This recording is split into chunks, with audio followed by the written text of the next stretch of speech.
100,000 years ago, there was a magical elf who lived in an enchanted forest named Gregory.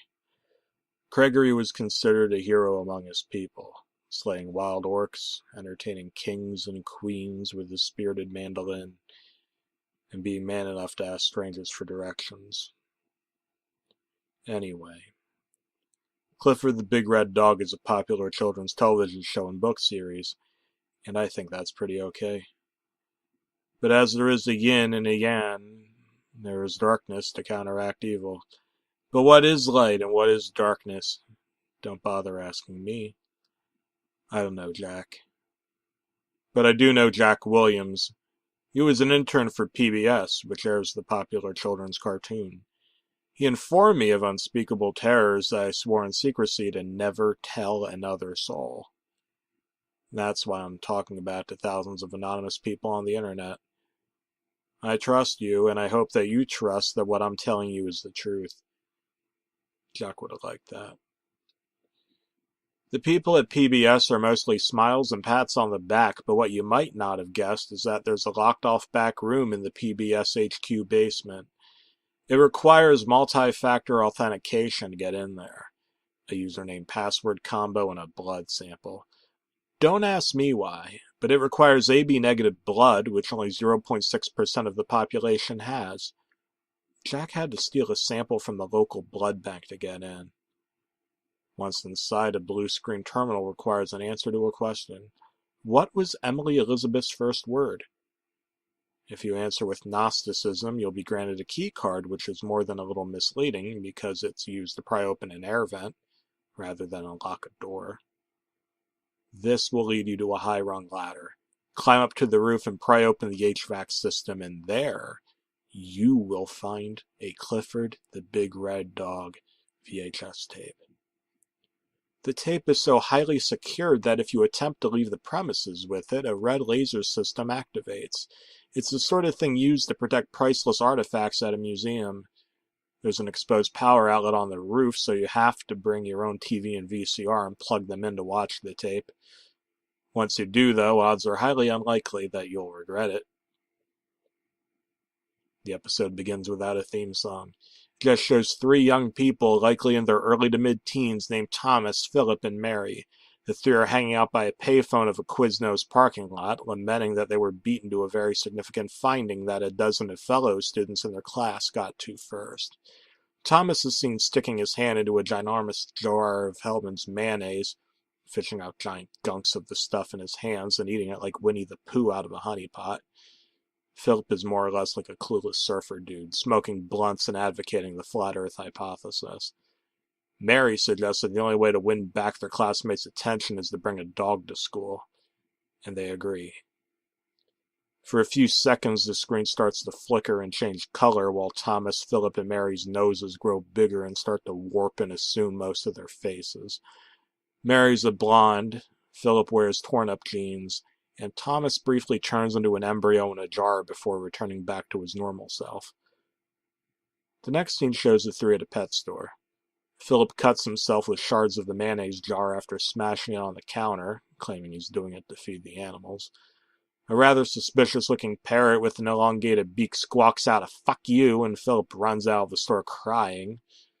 Thomas lays on the floor, claiming that the floor tile's pattern is of a stunning geometric pattern.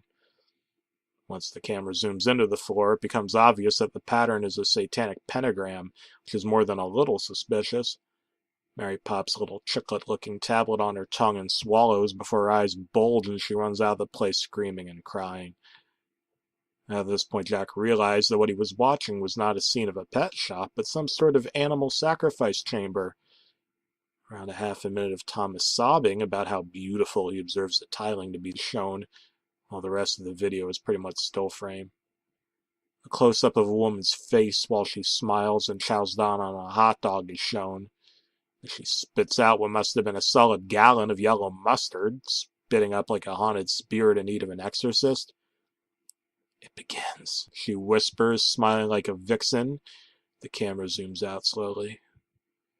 A shot of a bubbling witch's cauldron is shown. Various herbs, spices, and hot dog condiments are tossed in. Ketchup, mustard, pickles, relish, onions, and leather bootstraps boil away until a massive velvety cloud poofs and evaporates, and what appears to be the spirit of a dog emerges. "Phoenix, rise from the ashes!" the hot dog devouring woman declares with a cackle. What appears to be the channeled spirit of a miniature red dog emerges and grows larger and larger until the scarlet canine is a rabid-looking, obsessively salivating beast of a canine. "You will suppress the truth," shouts the witch. "You will mislead the people and stimulate the stenching seed of self-doubt and eternal skepticism. You, you, you." With that, the dog lets out a menacing growl and storms out of the sacrificial chamber in a storm of self-obscuring blood-red dust that swirls like an infamous Kansas tornado. The ending is especially messed up. The venomous dog spirit is seen stampeding into a local junior high. He claws apart 12 copies of beautiful student reports of hopes, dreams, and inspiring things that they had witnessed.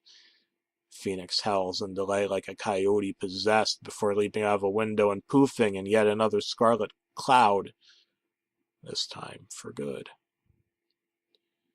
The only remaining student reports are those of Thomas, Philip, and Mary. All of them contain lies about the school, its students, and its teachers. The rest of the episode depicts hundreds of years that pass. It's difficult to make out without the dialogue, but it appears that the school, well, it rusts.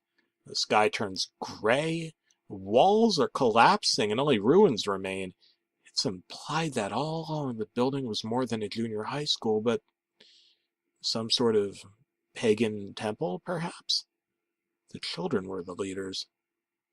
The children were the teachers. They were bad children. They had been dead for hundreds of years now. Meanwhile, a rival school grew, and it was beautiful. It taught peace and love. It appeared that the teachers who had escaped martyrdom at the previous school had saved the tradition of goodness against all odds. They'd continued to teach at the old school, and some found the involuntary end of their servicing there. It's a shame. As for me, my name is Jack. I used to be an intern at PBS. I used to feel like a much different person. I was youthful, wide-eyed, innocent.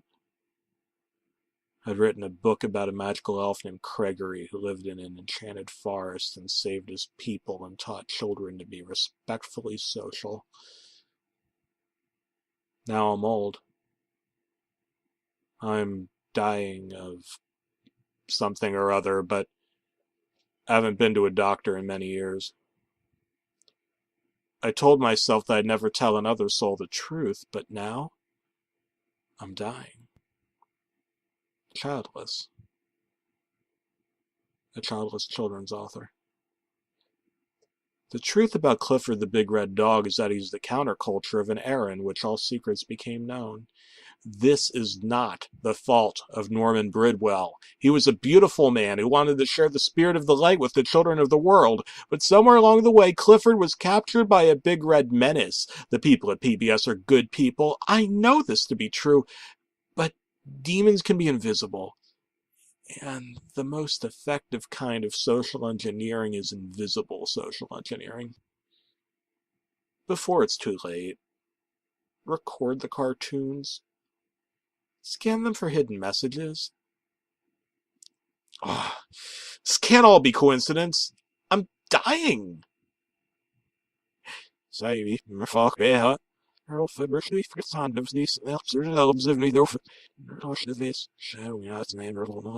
And I can't die. The hot dog eating temptress promised me this. Sincerely, the former Grand Master of the Great Gnostic Temple.